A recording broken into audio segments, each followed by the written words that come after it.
Á 700 manns sóttu borgarafund á NASA í kvöld vegna efnahagsástandsins. Fjölmiðlar voru gagnrýndir fyrir að hafa brugðist eftirlitshlutverki sínu í aðdraganda fjármálakreppunnar. Fjölmiðlar brugðust eftirlitshlutverki sínu eins og svo margir aðrir í aðdraganda fjármálakreppunnar, segir prófessor í félagsfræði. Hann var meðal þeirra fjölmörgu sem sóttu borgarafund á NASA í kvöld vegna efnahagsástandsins.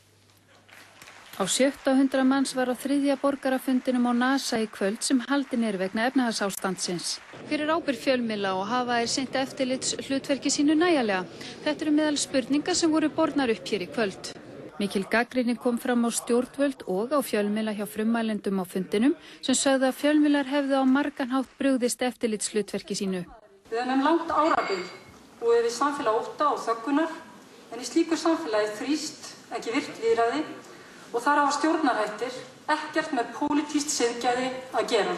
Einn frummælenda sagði álit almennings á fjölmiðlum lítið. Akkúrat núna mjög lítið og það er tvennt sem að spila þar inn í að við erum með mjög stórt dagblað sem heitir Morgunblaðið sem að margir tengja ennþá við Sjálfstæðisflokki og hversu réttmætt sem það og ég get ekki lagt mat á það. Svo eru margir sem að líta á Fréttablaðið sem einhvern baugsmiðil, það eru margir sem líta á ríkisútvarpið og sjónvarpið sem miðil ríkisstjórnarinnar og þá ertu með afskaplega fátt eftir sem telst á svona frjálst á okkar mælikvarða. Prófessor í félagsfræði og kennari í fjölmiðlafræði við Háskóla Íslands segir að fjölmiðlar hafa á margan hátt brugðist í aðdraganda fjármálakreppunnar.